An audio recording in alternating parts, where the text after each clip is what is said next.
Bueno, Ángel, muchísimo gusto. Gracias por estar en este podcast. Aquí estamos.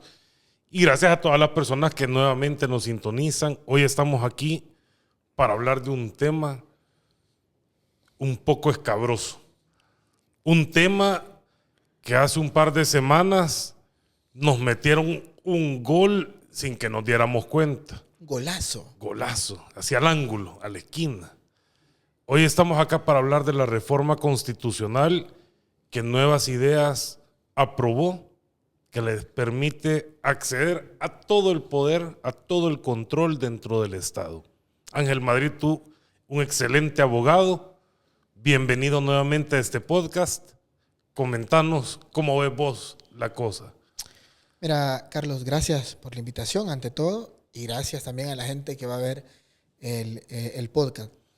Yo creo que ya se había tocado la Constitución y hice un análisis de esto que vamos a hablar en mis redes sociales. Se había tocado la Constitución sin haber reformado el 248. Se había tocado con decisiones ejecutivas, con la Asamblea Legislativa y con la Sala de lo Constitucional. ¿Por qué? Porque estando el 248 vigente, y hay que decirle a la gente que es el artículo 248 de la Constitución. Yo pongo como ejemplo que el artículo 248 de la Constitución era la llave del candado que resguardaba la idea de que alguna persona que ejerciera la presidencia de la República no tuviera los ánimos, la intención, el deseo, las ganas de perpetuarse en el poder. Esa era la llave, va. Pero esta llave le empezaron a tocar. ¿Cómo la tocaron, Carlos? Primero, con una decisión del Ejecutivo, en contubernio con el Tribunal Supremo Electoral, deciden no pagar la deuda política a los partidos políticos, restando oportunidades de participar en unas elecciones libres, tal como lo establece la Constitución de la República. Un Estado democrático en el cual todos los partidos políticos van a tener las mismas oportunidades y en el cual Nuevas Ideas llevaba la ventaja porque, hombre, maneja todo el gobierno y nos demostró que utilizó al gobierno para hacer campaña política a favor de sus alcaldes, de sus diputados y, por supuesto, del excelentísimo presidente de la República de El Salvador. La primera decisión es esa, no pagar la deuda política. La segunda decisión es a través de un recurso de inconstitucionalidad, que de manera bien extraña, que de hecho no se estaba pidiendo en el recurso de inconstitucionalidad, ellos vienen y dicen, le ordenan al Tribunal Supremo Electoral inscribir la candidatura del presidente Nayib Bukele si él así lo decide participar. Y hacen un análisis bien fumado, de esos bien vergones, que solo se ven en las películas de Hollywood, hacen un análisis del periodo inmediato anterior, del concepto del periodo inmediato anterior, y dicen, el periodo inmediato anterior al del actual presidente Nayib Bukele es el del presidente Sánchez Serén. ¿Ve qué vergón?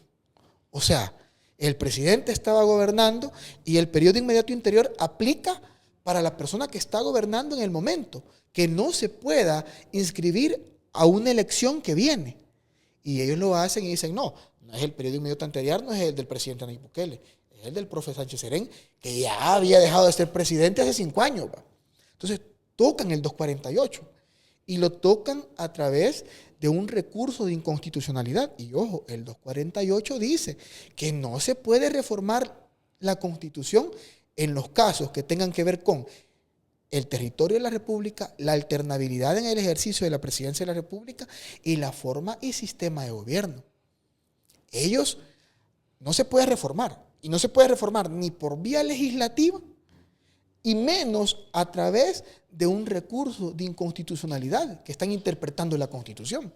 No se puede, porque esa era la llave del candadito que resguardaba la democracia, que resguardaba que el presidente solo pudiera ser presidente por 5 años y después tenía que salir y ya no podía participar.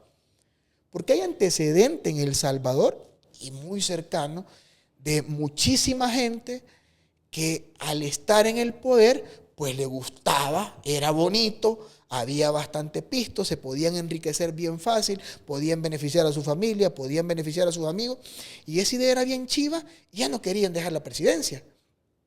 Entonces, en 1983, en la Constitución, que es la que está vigente, el legislador dijo, no, vamos a quitarle a los hermanos salvadoreños que quieran participar en algún momento a la presidencia de la República esa oportunidad de poderse reelegir. Y la reelección sí estaba prohibida en El Salvador. Entonces, eso es más o menos un análisis que yo hacía de la forma que se ha tocado la Constitución sin haber reformado de derecho el artículo 248 de la Constitución. Ahora bien, Ángel, bueno, nosotros somos abogados. Muchos abogados ven el podcast, pero para todos aquellos que no lo son, ¿cómo describiríamos la Constitución? O sea, porque aquí se habla mucho, pero mucha gente no la conoce. Parte de la falta de educación que tenemos en el país. Yo creo que antes a nosotros sí nos enseñaban en los colegios, pues, yo creo que era cívica, lo que nos enseñaban de qué era la Constitución, para qué servía, no necesariamente teníamos que ser abogados. Yo como lo veo es que la Constitución es una forma de cómo proteger los derechos de todos los ciudadanos. Es una protección del ciudadano ante el poder político del Estado. Yo me quedo pensando hacia dónde vamos. Es curioso que tú mencionaras la deuda política, porque lastimosamente esa llave que abrió el candado del 248 fue una llave que se le entregó una diputada por el tema de la deuda política. Y vino el gobierno del oficialismo y dice, véngase para acá y yo hoy abro yo el candado. ¿Hacia dónde vamos con la reforma del 248? Vamos, hay que entender cómo funcionan las dictaduras, ¿va? Y para vernos en una fotografía, yo creo que es bien importante que veamos, la gente puede ver en redes sociales, en internet, cómo viven los cubanos, cómo viven los venezolanos, cómo viven aquí nomás los hermanos nicaragüenses con una dictadura. Que por cierto, acaban de reformar la Constitución y la Asamblea de Nicaragua acaba de aprobarse 2 años más en la Asamblea sin necesidad de elecciones. Es decir, prolongaron 2 años más su periodo. ¿Ves qué chivo, vamos? Como dice Cocolito, ¿va? Entonces, ¿qué implica la reforma al 248? Que han abierto el candado y ahora puede decir el presidente de repente, yo quiero participar en un tercer periodo. Pueden decir los diputados, yo voy a reformar la Constitución y vamos a ampliar los periodos de alcaldes y diputados de 3 a 5 años. Vamos a ampliar el periodo presidencial de 5 a 6 años. Vamos a reformar el sistema, la forma de gobierno, y ya solo va a existir un partido político en El Salvador que va a hacer nuevas ideas por ley de la República. Pueden hacerlo, porque ya no hay nada que se los impida. Yo más. Y tú preguntabas algo bien importante. Ajá. ¿Qué es la Constitución? Vamos a poner el ejemplo para que la gente lo entienda así y no me vayan a malinterpretar ni malentender. Los que somos cristianos católicos, cristianos evangélicos o de cualquier religión, nos rige la Biblia. Ahí están los principios del cristianismo. Está cómo debemos de vivir los cristianos en comunión con Dios, en comunión con nuestros hermanos. La Constitución, por poner un ejemplo que entienda la gente, es la Biblia del Salvador, de la sociedad salvadoreña, que rige cómo debemos de convivir y pone límites a la relación del Estado con la sociedad. Es decir, en una familia, quien pone las reglas es el papá y la mamá. Y los hijos deben de someterse a estas reglas hasta que cumplen la mayoría de edad. Así es la Constitución, Carlos. La Constitución es quien pone las reglas, es nuestra mamá y nuestro papá de los ciudadanos salvadoreños, que pone las reglas de cómo vamos a relacionarnos entre sí y cómo nos vamos a relacionar con el Estado. Y cuando nos veamos en un proceso judicial de cualquier índole, sea penal, laboral, civil, mercantil, administrativo, haya un límite para el Estado, porque el poder del Estado sin límites es prácticamente lo que estamos es viendo. prácticamente lo que estamos viendo. Así es. Y lo entienden bien fácilmente, Carlos, aquellos empleados de alcaldías, de instituciones del gobierno que están siendo socavados sus derechos humanos, que no tienen derechos, que no se les respeta la legalidad, el debido proceso, No tienen ante la quién seguridad recurrir. jurídica Así y no es. tienen ante quién recurrir ante la vulneración de sus derechos. Entonces, esa es la Constitución, es ese contrapeso para que el Estado, el gobierno, no se vaya en contra de alguien sin ningún límite y control. De verdad que qué lástima que nosotros lo veníamos advirtiendo. Bueno, tú fuiste candidato en la última campaña del 2024. Nosotros con Morena lo veníamos advirtiendo. Tengan cuidado por quién votan. Porque esta reforma ya venía, ya nuevas ideas la traía cocinando desde hace bastante.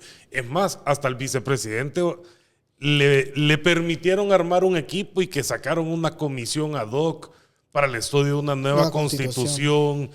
Y que después dijeron, no, miren, esto no está vendiendo mucho. Mejor quedémonos callados y esperemos a que pase la elección. ¿Y qué pasó en la elección? Todos lo sabemos. Todos lo saben. Ya sea que con papeletas planchadas o no. Pero bueno, al final el pueblo decidió. Será de que al menos Nuevas Ideas pudo demostrar que tenía la mayoría de diputados. Y aquí estamos. Aquí estamos hablando de todo lo que le advertimos a la gente. Y fíjate que es bien importante, y para que la gente lo entienda más fácil, ¿qué es la Constitución? Es aquello que hubiera permitido en un Estado normal de derecho que esas reformas que han hecho de las multas de tránsito se hubiera podido interponer un recurso de inconstitucionalidad ante la Sala de lo Constitucional y lo hubiesen declarado inconstitucional. ¿Por qué es inconstitucional? De acuerdo, por principio, pues, o sea, no es de acuerdo al sentido común. No cumple la aprobación, por poner un ejemplo, de esa reforma, no cumple el requisito que había establecido la Sala de lo Constitucional, que era que cualquier reforma, cualquier iniciativa de ley tuviera un proceso de debate interno en la Asamblea Legislativa. No se cumple. Pero bueno, no se cumplirían muchas de las leyes que también... pero la gente lo entiende más porque lo está viviendo. Correcto. La gente allá afuera está cabreada, Carlos. Así es. La gente allá afuera anda molesta, o sea, tan molesta que el presidente tuvo que salir a justificar la reforma y a condonar un mes de la deuda. O sea, ¿qué debemos de entender los que estamos fuera?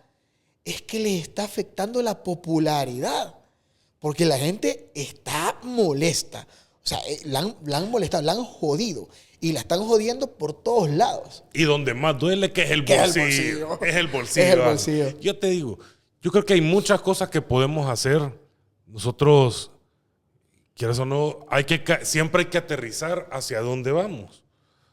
Pues ahorita lo que tenemos que hacer es aguantar. Ya tenemos que aguantar, no nos queda nada más. Pero podemos cambiar si es que nos permiten tener elecciones en el 27. No vamos a salir como Nicaragua. Yo creo que hay que ir viendo los mensajes, hay que ir viendo lo que está pasando. Pero mientras tanto, tenemos que seguir trabajando. Al menos ese es un compromiso nuestro como partido. Empezar nuevamente, poco a poco, no caer en el pasado, seguir transformando, seguir cambiando a Arena para poder llegar a ser una opción de cara al 2027, de cara a poder rescatar al país de donde estamos ahorita. Porque lo que nos gobierna ahorita es inseguridad.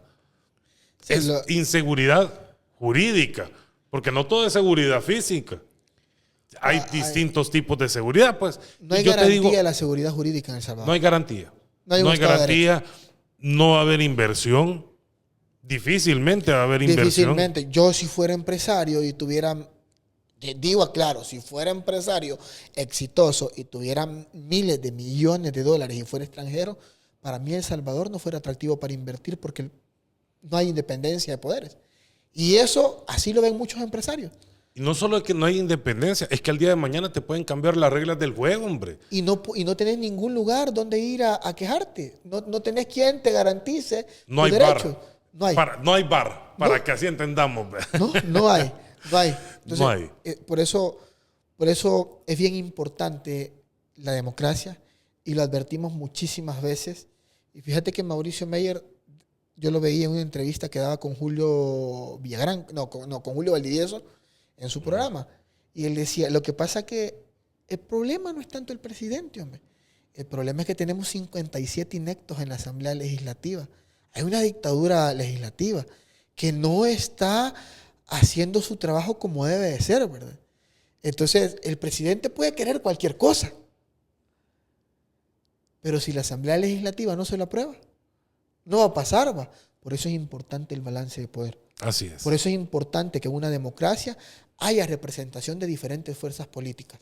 Y ahí es donde Arena debe de convertirse en esa oportunidad en la que se vean representados muchísimos salvadoreños y deben de hacer y seguir haciendo un esfuerzo por ser esa arena de la gente, esa arena de los salvadoreños que están jodidos actualmente. Por eso ponernos en los zapatos de la gente. Ángel, te quiero agradecer por estar en este podcast. Yo sé que no va a ser la última vez que estés. Tu experiencia, tu conocimiento siempre va a ser bienvenido acá. Y nuevamente agradecerle a las personas que nos han escuchado, que nos han sintonizado. Vamos a seguir con esto, vamos a seguir en la lucha y yo sé que pronto vamos a ver cómo El Salvador empieza a cambiar, pues cómo empezamos a mejorar la vida de las personas. Ángel. Gracias, Carlos, por la invitación y gracias a todas las personas que van a ver, que van a comentar y que van a compartir este podcast. No se tomen nada personal. Esta es una opinión, ustedes tienen derecho a seguir viviendo como quieran. A mí lo que me han enseñado es que en la política no se hace personal. Estos son formas de opinar. Son formas de opinar. Así es. Ángel, Gracias, muchísimas gracias. Gracias.